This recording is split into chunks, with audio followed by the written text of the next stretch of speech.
Ryan Gibbs here with Singular Agronomics, and in this series we're going to be discussing soil biology and root growth and development.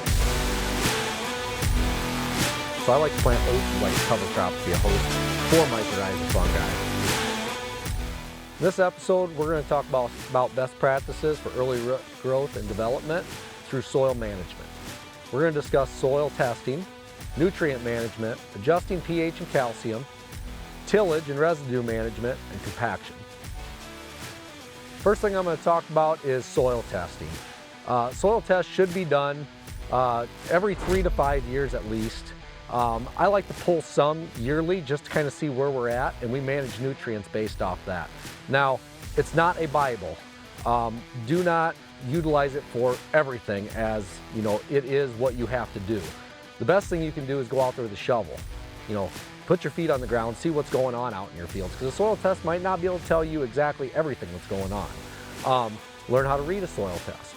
And then from there we can make agronomic decisions, fertility decisions, do we need to put down calcium, do we need to adjust pH, what types do we put down to get the best results that we need. Using a soil test for managing nitrogen is the thing that I like to use on my farm.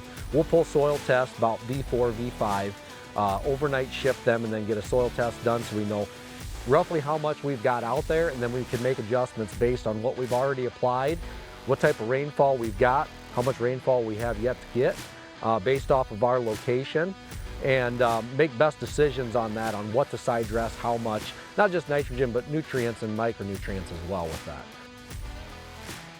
So when it comes to nutrient management, there's a lot of different ways to do this based off your context and where you're located, what crop you're growing, how much rainfall you get per year, and how many growing degree days you have in that time frame. So right here behind me we got a fertilizer buggy. That's one way that you can apply nutrition.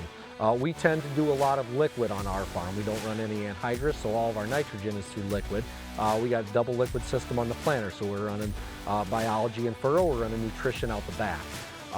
We will also come in and side dress. That's another way to apply some nutrition.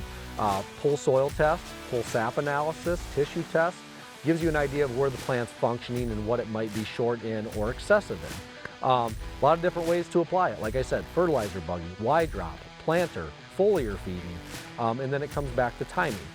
When does it work for your operation? Fall applications for some products work better. Spring applications work better for other products. And in-season applications work better for additional products. When it comes to looking at your soil test, we tend to look at pH and calcium as one of the first things that we need to address on a soil test. Where's our pH? So a pH that is out of balance can greatly influence the amount of nutrients that are available to that plant. Based off what your soil test says and what you are seeing out in your fields, basically makes the difference on what type of calcium or product you're going to use to adjust that pH. On our farm, for example, our pH was fine, but what we've seen was we had extremely high magnesium and our calcium levels were low. Walking out to the field, seeing how our planter was running, we were having some issues closing that furrow. We also had some sticky soil. And this is in a no-till system. So in our instance, it wasn't the pH, it was the calcium that needed to be addressed. So adjusting pH and looking at your calcium on your soil are two things that you should take into consideration when looking at your soil test. So when it comes to residue management and tillage, that's something farmers tend to think about in the fall and also in the spring when it comes to what crop they're going to put in next. This can be managed in many different ways. In my particular no-till system, this is going to be corn on corn. We actually put down a residue digester in the fall with our sprayer. We'll spray a carbon source out there, some sugar, fish source to help feed that biology to break that residue down. It can also be done with tillage. Going out there, the high-speed disc or chisel plow is one way. I personally feel that the best way to manage residue would be with biology. Now, we do use tillage on our farm occasionally when we need to fix a situation where the field may be rough.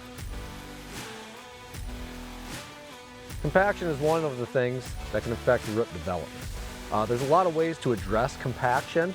You can address it with tillage and roots, which is something that I prefer on certain instances. Also just roots, cover crops, plant and cover crops. Strip till is another way to be able to break up some compaction where you're planting at. In my operation, we use mostly no-till, some strip till. We do have compaction like we've got in this area where I'm standing on the end of the field here, but this is where the grain cart tends to go. As soon as we get done harvesting that crop, we come in here immediately with a cover crop. So we're bringing our drill in, drilling it in. I've got no-till coulters on the front, so that helps to kind of cut up that residue and size it a little bit more than what it already is. And put a cover crop in, try to fight that compaction with roots. This concludes our series on early season root growth. Stay tuned for a new and upcoming series. Guys, thanks for watching the content so far. We've got a whole lot more on Facebook, Instagram, TikTok, YouTube. Subscribe there. We put a ton of content on there that's useful and applicable information to help on your farms and day-to-day life. So go ahead, hop over there. If you want more information, check us out there.